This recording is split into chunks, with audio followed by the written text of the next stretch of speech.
sa mainit na mantika ay magigisa tayo ng bawang.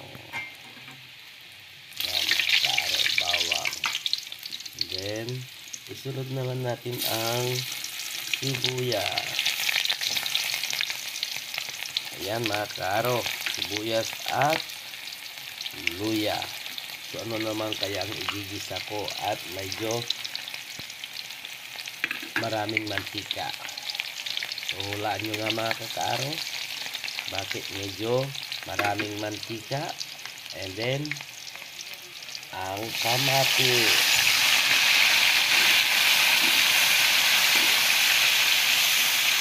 Yan mga kakaaro.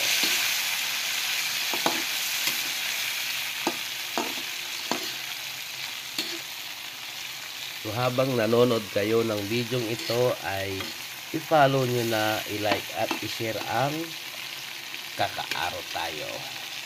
Ang nagisa and the original kakaaro.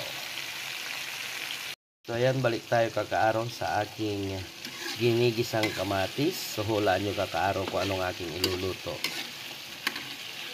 Bakit ako naggisa ng kamatis? Hindi po ako magsasarsyado, hindi po ako mag-escabeche, at lalong hindi ako magkikinamatisan. Alam niyo na ba kung anong aking iluluto? Eto na. Tingnan yung maigi, panoorin yung maigi mga kakaaro. Ayan na, ihuhulog ko na. Charan! Ayan.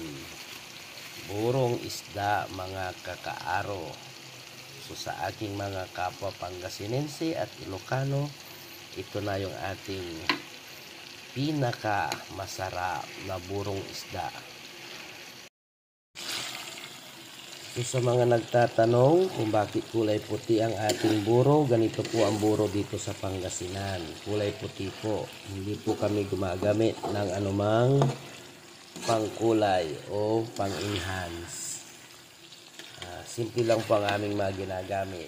Asin, kanin, at siyempre ang nilinisang isda. So ayan ang ating niluluto kakaaro. Buro na may kamatis, ginisang buro. Ayan. So ganyan lang po yan ang ating paggigisa. So siyempre alam ko marami na sa inyo ang natatakam ng burong isda. So i-comment nyo daw below kung sino ang kumakain sa inyo ng burong isda mga kakaaro. Comment nyo na. Bilis. At nang matikman ninyo ang ginisang burong isda ni kakaaro. So syempre wag nyo kakalimutang i-follow, i-like at i-share ang ating videos. So, maraming salamat sa panonood ng aking recipe for today. Thank you for watching mga kakaaro, ang nagisa and the original kakaaro.